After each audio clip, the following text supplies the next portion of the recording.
and women who came to Jesus for deliverance. Excuse me.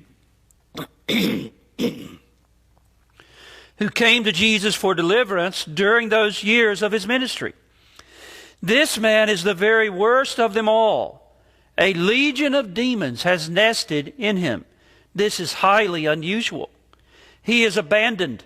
He is defiled. He is self-destructive. He is derelict. He is beyond the pale.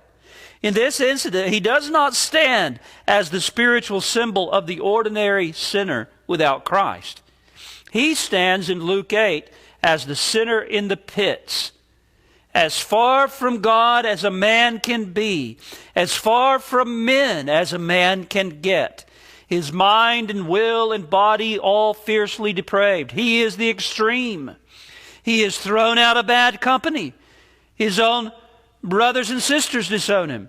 His behavior has destroyed family ties.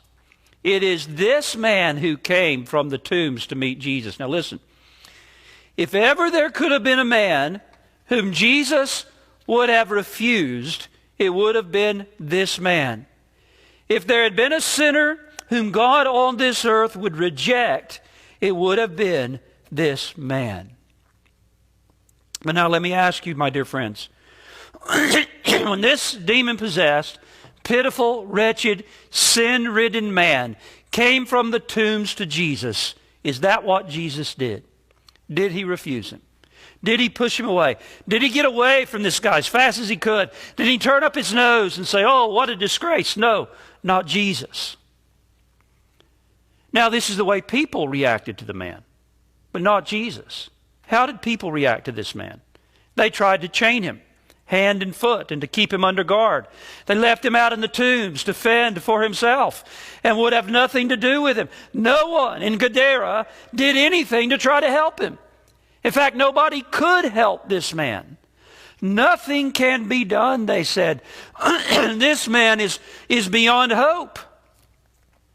But my dear friends, one of the lessons of this passage is that with Christ, no one is beyond hope. As long as there is still breath, there is hope. No sinner is too far gone, so depraved, so wretched, that Christ can't save him. And so this leads us now from the demoniac to consider, secondly, the saving power and mercy of Jesus. Now get the picture.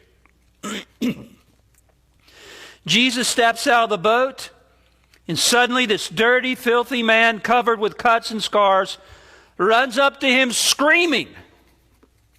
Must have been startling. The text says he cried out and fell down before him. Mark actually tells us that he fell down and worshiped him. Yet at the same time he cries with a loud voice, "What have I to do with you, Jesus, Son of the Most High? I beg you, do not torment me." So there's a conflict going on with this man. On one hand, he falls down and worships him. On the other hand, he begs him to depart from him, not to torment him. This is the demon speaking through him and controlling him. Matthew adds that the demon said, "Do not torment us before the time." Notice the demons know who Jesus is.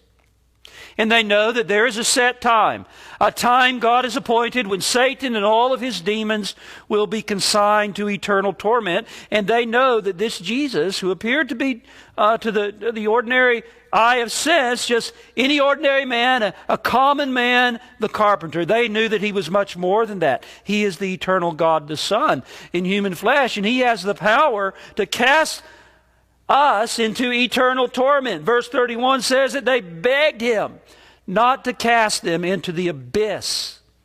The Bible speaks of the bottomless pit into which Satan and all of his demons and all who have followed them in their rebellion against him will be cast on the last day. Well, these demons dread this, and they know it's coming, and they don't want to be sent there yet.